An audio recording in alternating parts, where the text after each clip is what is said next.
was having a dig at the Conservative Party as it is at this very moment. They seem to have been going ultra-conservative and over the top, and I don't know. I can't quite put my finger on the Paul Corbyn. Oh, I didn't realise we were talking about the Conservatives, Tony. So there you are. No offence caused, no offence noted.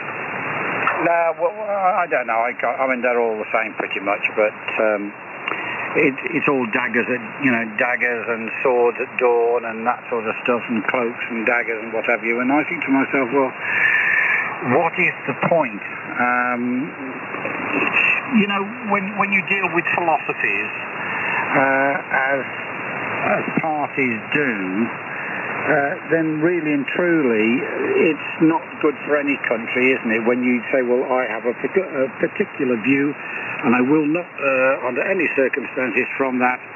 And I think to myself, well, why can't it be like the old days, where you had a little bit of a grey area either side, and everybody was happy? Oh, I don't think such times ever existed, Tony. It's you can certainly argue, I think, that people, say 70 years ago, were happier with their lot, but I don't know whether politics was any cleaner. And if you look at the last 70 years of political history, it's certainly for the Labour Party, it's been the same thing right through, a battle between moderate and extreme left-wingism, and it was just as strong during the 50s as it is today. It's odd you should say moderatism and extreme left-wing, and that's absolutely true. Also, you didn't often hear extreme right-wing being put about, did you, at any time that I can remember at all? Can you point anything out? Oh, yes, indeed. The moral rearmament was the big thing in Britain. It was the most dominant thing of that just after the war. Do you remember the name moral rearmament? No, it's new to me. Oh, it was a sort of almost a carry-on of Oswald Mosley's stuff, but into the 1950s. But one of my cousins actually was quite an active member of moral rearmament. Oh, just out of interest, whatever happened to Mosley? Because I know that they interned him, and during the war, obviously they released him after a while, didn't they? Did he just go into obscurity and pass away like the rest of us do? Yes, he was only detained for, I think he was detained in sort of 42 and released in 43. It was taken to have been a rather dodgy thing to do, giving him publicity. Later, I believe he and his wife moved to Paris and just sort of sat there waiting for the recall that never came. Interesting. I'll have to look it up and see what, as you say, exactly how it ended, whatever.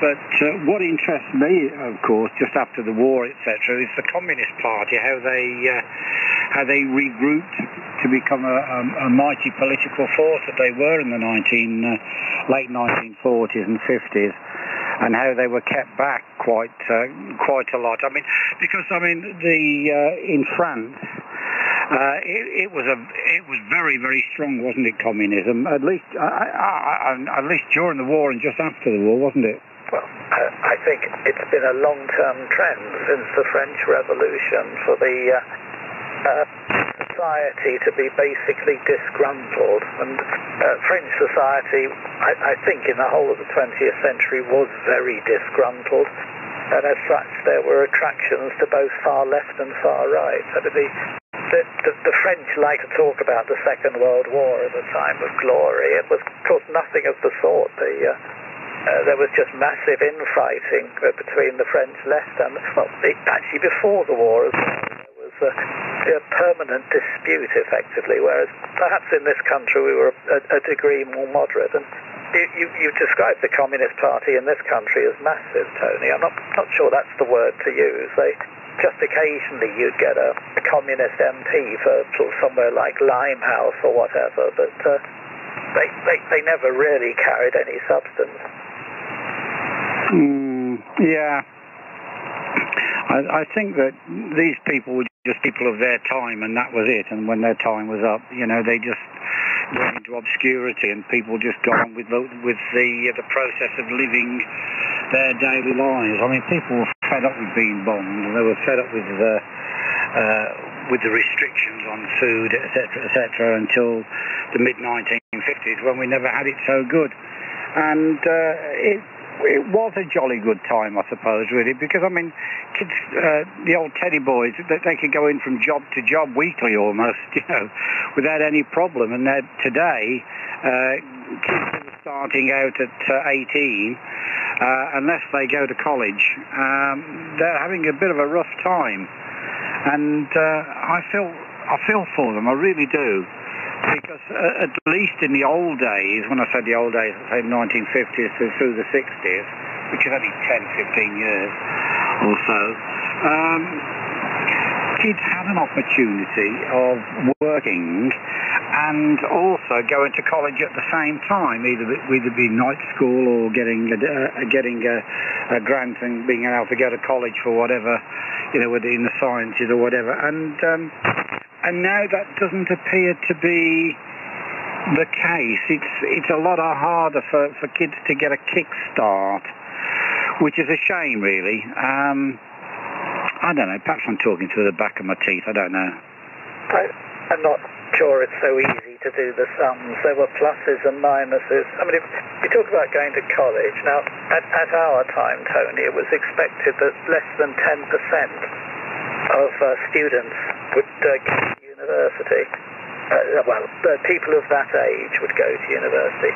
Now the target is, and virtually achieved, that 50% go to university. Now, I don't believe that our generation was that sick that there's a justification for 5 times as many people going to university now as they do. I think it's just that, well, it's the lowering of standards, it's the introduction of things like media studies and the like. Basically, it's just a way of manipulating unemployment figures to give people effectively three years unemployment. I'm not sure the circumstances are that comparable. Yes, people could go from job to job. There was full employment. I think there are still a lot of jobs around.